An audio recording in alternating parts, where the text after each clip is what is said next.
जय हिंद दोस्तों। कोरोना महामारी के इस समय भी नेताओं ने अपना पूरा काम कर लिया है। 2 मई को कल 4 राज्यों और 1 केंद्र शासित प्रदेश में चुनाव के रिजल्ट आ चुके हैं और अलग अलग चुनाव की बात इस वीडियो में थोड़ा सा करेंगे। और ये भी बताना जरूरी होगा कि जो इम्पोर्टेंट सवाल हैं आपको जो परीक्षा की दृष्टि से एग्जाम में पूछे जा सकते हैं उनके बारे में भी डिस्कस करेंगे। तो सबसे पहले मैं बात करूं कि जो चुनाव हुए हैं 4 राज्यों और 1 केंद्र शासित प्रदेश में, ये चुनाव की जो जिम्मेदारी थी पूरे चुनाव को करवाने की, निष्पक्ष और स्वतंत्र चुनाव करवाने की जिम्मेदारी थी चुनाव आयोग की थी। जो मुख्य चुनाव आयुक्त हैं इस समय सुनील अरोड़ा जी, उन्होंने पूरा चुनाव करवाया। काफ़ी इसमें थोड़ा सा विवाद भी हो गया लास्ट में। तो सबसे पहले बात करूँ, अगर संविधान की बात करूँ तो भारत के संविधान में कुल 22 भाग हैं और उसमें से जो 15वां भाग है उसमें निर्वाचन आयोग से संबंधित प्रावधान किए गए हैं और उसमें भी आर्टिकल 324 से लेकर के 329 तक के प्रावधान किए गए हैं। 2 प्रकार के चुनाव करवाता है मेनली चुनाव आयोग में बात करूं तो first past the post system, जहां पे लोकसभा और विधानसभा के चुनाव होते हैं, डायरेक्ट लोग वोटिंग करते हैं, जिसको अधिक वोट मिलते हैं वो जीत जाता है। दूसरा एक प्रकार का चुनाव होता है राष्ट्रपति का, उपराष्ट्रपति का, राज्यसभा के सदस्यों का। एकल संक्रमणीय अनुपातिक मत प्रणाली एक प्रकार से देखा जाए तो वो अप्रत्यक्ष चुनाव होता है। तो दोस्तों ये जो कोरोना का समय बीता है इसमें नेताओं ने अपना जो काम कर लिया। जैसे मैंने बताया पिछले साल भी कोरोना कहर आया था, उसमें भी बिहार के चुनाव हुए थे वहाँ पर। तो अब रिजल्ट की थोड़ा सा बात कर लेते हैं। सबसे पहला अगर मैं राज्य की बात करूँ तो सबसे हाई वोल्टेज जो मुकाबला था वो पश्चिम बंगाल में था। तो पश्चिम बंगाल में आप लोग याद रखेंगे वहाँ के राज्यपाल का नाम जगदीप धनखड़ जी, जो अब मुख्यमंत्री जो टीएमसी की ममता बनर्जी है उनको राज्यपाल जो है वो मुख्यमंत्री पद की शपथ दिलाएंगे। तो उन्होंने बहुमत हासिल किया, 200 से अधिक उनकी सीटें आई हैं, आंकड़ा आप लोग देख लेंगे। और जो सीटें आई हैं 200 से अधिक सीटें, वहाँ पर बीजेपी जो कह रही थी हम 200 के पार जाएंगे, उनको करारा झटका लगा है। पूरी ताकत झोंकने के बाद भी लगभग 75 सीटों पे सिमट गए हैं। लेकिन वहाँ पे उनको पास खोने के लिए कुछ था नहीं, 3 सीटें थी उनके पास, जीत कर वो 75-76 तक पहुँच गए। बाकी जो अन्य पार्टी थी टीएमसी और बीजेपी के अलावा वहाँ पे उनका पूरा सुपड़ा साफ हो गया, वहाँ पे कोई रहा नहीं है। तो आप लोग को याद करने की चीज़ है, वहाँ पे राज्यपाल है जगदीप धनखड़ जो मुख्यमंत्री को भी शपथ दिलाएंगे। और शपथ दिलाने के लिए उनको ये भी सोचना होगा कि अब दोबारा कहाँ से जीत करके जाएंगी विधानसभा में पश्चिम बंगाल की, क्योंकि यानी योग्य बात है कि पश्चिम बंगाल में कुल सीटों की संख्या कितनी है 294, लेकिन अभी जो चुनाव हुए हैं वो 292 सीटों पे हुए हैं, जिसके कारण बहुमत क्या होता है आधे से एक अधिक, मतलब 147 वोट क्या हो जाएगा बहुमत हो जाएगा। अगर 294 सीटों पे चुनाव हो तो वहां पे 148 का बहुमत होता है। जो मुख्यमंत्री ममता बनर्जी उन्होंने शुभेंदु अधिकारी से के खिलाफ नंदीग्राम में चुनाव लड़ा था और लगभग 1900 वोटों से वहां पे हार गई हैं। तो उन्हें क्या है अब किसी अन्य विधानसभा सीट को चुनना होगा जहां से वो जीत करके विधानसभा में पहुंचे पश्चिम बंगाल को और वहां पे मुख्यमंत्री बन सके।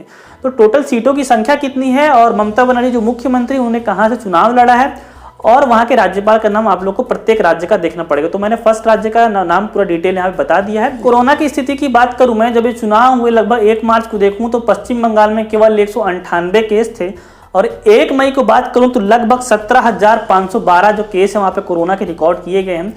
आने वाले समय में इसकी गति और बढ़ सकती है क्योंकि अब चुनाव हो गए हैं, अब सरकार एक्टिव होगी और ज़्यादा टेस्टिंग बढ़ाई जाएगी तो वहाँ पे और ज़्यादा पॉजिटिव निकलेगी। इतने भीषण चुनाव हुए थे, इतनी भीषण वहाँ पे रैलियाँ हुई थी, चाहे किसी भी पार्टी की रैलियाँ हों, इतना अधिक चुनाव प्रचार किया गया कि अब वहाँ पे कोरोना विस्फोट होने वाला है, चाहे वो असम हो, चाहे पश्चिम बंगाल हो, चाहे तमिलनाडु हो। कोरोना का डिफरेंस मैंने आप लोग को बता दिया, लगभग 17,000 से ऊपर पर डे के वहाँ पे केस आ रहे हैं। दूसरा राज्य की तरफ चलते हैं, नाम है तमिलनाडु। वहाँ पर 234 सीट कुल थी वहाँ पर और बहुमत का आंकड़ा देखेंगे तो 118 वहाँ पे बहुमत का आंकड़ा पहुँच जाता है। जयललिता और करुणानिधि की बगैर वहाँ पर जो द्रमुक पार्टी है डीएमके है, उन्होंने लगभग 157 से अधिक वोट हासिल किए हैं और जो स्टालिन है वो क्या है अब यहाँ पे नए मुख्यमंत्री के रूप में शपथ ले सकते हैं।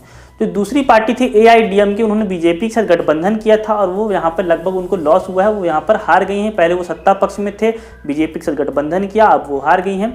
अब वहाँ पे देखा जाए तो उनको जो 77 सीटें के आसपास मिली हुई हैं, लगभग उनको -59 वहाँ पे सीटें उनकी कम हो गई हैं। इस समय जो तमिलनाडु के राज्यपाल हैं उनका नाम आप लोग याद रखेंगे, बनवारी लाल पुरोहित उनका नाम है। और जो पहले मुख्यमंत्री थे के पलानीस्वामी, उन्होंने अपना इस्तीफा दे दिया है राज्यपाल को। आने वाले समय में स्टालिन सरकार बनाने का जो है वो दावा करेंगे और वहाँ के नए मुख्यमंत्री बन सकते हैं। तो वहाँ के राज्यपाल का नाम, सीटों की संख्या आप लोग तमिलनाडु का भी याद रखेंगे। अगर अगले राज्य की तरफ चलूँ, मैं बात करता हूँ असम की, जो पश्चिम बंगाल से लगा वाला एरिया है, वहाँ पे असम राज्य है।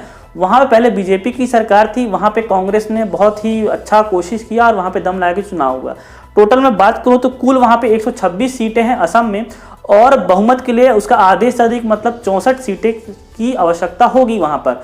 तो वहाँ पर बीजेपी फिर से, एनडीए की बात करूँ या एनडीए वहाँ फिर से सत्ता में आ गई है। लगातार दूसरी बार ऐसा हुआ जब वहाँ पे एनडीए आई है, लेकिन एनडीए मतलब बीजेपी को कहें तो वहाँ पे काफ़ी नुकसान हुआ है। असम में लगभग 12 सीटों का नुकसान हुआ है। देखा जाए तो लगभग 74 के आसपास सीटें वहाँ पे एनडीए को प्राप्त हुई हैं, और यहाँ पे कांग्रेस ने काफ़ी अच्छा प्रदर्शन किया। हमारे राज्य से भी मुख्यमंत्री भूपेश बघेल जी वहाँ गए थे, डोर टू डोर कैंपेन चलाया गया। काफ़ी मेहनत करने के बाद लगभग 50 सीटों के आसपास वहाँ पे कांग्रेस को भी मिले हुए हैं। तो अगर मैं राज्यपाल की बात करूं, असम के राज्यपाल है जगदीश मुखी, और वहाँ पे मुख्यमंत्री सर्बानंद सोनोवाल थे, और उम्मीद ऐसी जताई जा रही कि वो फिर से यहाँ पे मुख्यमंत्री बनेंगे। तो असम एक ऐसा राज्य था जहाँ पे पहले बीजेपी शासन कर रही थी, वहाँ पे कोई परिवर्तन नहीं हुआ। उसी प्रकार बंगाल में भी ममता बनर्जी शासन कर रही थी, वहाँ भी कोई परिवर्तन नहीं हुआ। परिवर्तन कहाँ पे हुआ? तमिलनाडु में हुआ, जहाँ पे AIADMK शासन कर रही थी, और वहाँ से वो बदल गई है, मतलब DMK वहाँ पे अब शासन करने आ गई है। चौथे राज्य की बात करूं तो वो है केरल। केरल में भी चुनाव हुए 2 मई को, वहां पर भी नतीजे आए। तो केरल में कुल विधानसभा की सीटों की संख्या 140 थी। 140 का आधा से एक अधिक करेंगे, मतलब 71 सीटों पे वहां पे बहुमत आ जाएगा। तो वहां पे LADM, लेफ्ट डेमोक्रेटिक फ्रंट, तो उसको फिर से दोबारा वहां पे बहुमत मिली है। 93 सीटों के आसपास वहां पे उनको प्राप्त हुए हैं, और वो पुनः क्या है, सत्ता में आए हैं। उसी के अलावा मैं बात करूं जो UDAF है, मतलब कांग्रेस का जो गठबंधन वहां पे एक प्रकार से, तो वहां पे उनको वहां पे हार मिली है। जो केरल के राज्यपाल हैं वो मोहम्मद आरिफ खान हैं, और यहाँ के जो मुख्यमंत्री हैं पिनराई विजयन, वो दोबारा सत्ता में आए हैं। और सबसे अच्छी बात मुझे वहां पर वो लगी, केरल की मैं खास कर तौर पे बात करूं, चुनाव से कुछ समय पहले वो अपने पार्टी CPM के अंदर 2 टर्म फॉर्म लेकर के आए थे। वो सबसे अच्छी बात लगी मुझे। 2 टर्म फॉर्म की अगर मैं बात करूं तो उन्होंने ऐसा कर दिया था कि जो लगातार 2 बार वहां पे विधायक बन चुका है, उनको तीसरी बार वो अपने पार्टी से क्या करेंगे, उनको टिकट नहीं देंगे। तो 6-7 मंत्रियों के साथ साथ लगभग उन्होंने 30 लोगों के क्या कर दिए थे, विधानसभा की टिकट काट दी थी। उन्होंने बताया भी था कि इसमें मैं भी आऊंगा, जब मैं भी लगातार 2 बार विधानसभा जीत जाऊंगा तो मेरी सीट भी यहाँ से कट जाएगी। टर्म उन्होंने लागू कर दिया था। जो लगातार 2 बार विधायक बन चुके थे उनको तीसरी बार उन्होंने टिकट नहीं दिया था। तो हो सकता है ये भी उनके एक बार जीत का कारण हो। अगली एक केंद्र शासित प्रदेश है जिसका नाम है पुदुचेरी। पुदुचेरी बात करूं तो इसकी तो 2 महीना पहले वहां पे राष्ट्रपति शासन लगा दिया गया था। वहां पे थोड़ा उलटफेर हो गया था, कांग्रेस की सरकार चल रही थी, और जो अभी नई सरकार बन के आई है तो वहां पे एनडीए को लगभग बहुमत मिला है। एनडीए मतलब बीजेपी को ही आप लोग कह सकते हैं साधारण भाषा में। तो वहाँ पे बहुमत मिला है। तो वहाँ पे कुल सीटों की संख्या 30 थी और 16 सीटों पे वहाँ पे सरकार बन जाती, मतलब बहुमत प्राप्त हो जाता। तो यहाँ पर एनडीए को लगभग 16 सीट मिलती दिख रही हैं और 8 सीटों का उसको फायदा हुआ है। वहाँ में अगर यूपीए की बात करूँ तो लगभग उनको 8 सीटें मिली हैं, लगभग 9 सीटें वहाँ पे कम हो गई। कुछ अन्य पार्टी को भी यहाँ पे सीटें मिल गई हैं।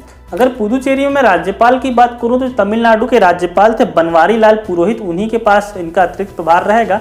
और यहाँ पे मुख्यमंत्री की जो दावेदारी पेश कर रहे हैं वो अगर मैं बात करूँ तो एन रंगास्वामी जो है वो पुदुचेरी में मुख्यमंत्री बनने की दावेदारी पेश कर सकते हैं। अभी यह निश्चित नहीं हुआ, लेकिन यही उम्मीद जताई जा रही है कि वहाँ पर ये बनेंगे।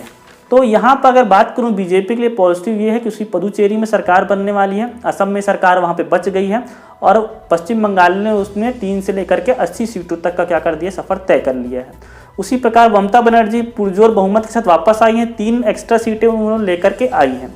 पूरे इस चुनाव में काफ़ी तेज़ी से कोरोना फैला है और यहाँ का जो चुनाव का जो माहौल था वो अब खत्म हो रहा है। अब पूरी सरकारों को ये ध्यान देना पड़ेगा कि भारत तो कोरोना से जो महामारी है उसके संबंध में कुछ काम किया जाए। तो मिलता हूँ दोस्तों आपसे अगले वीडियो में, तब तक के लिए धन्यवाद। जय हिंद।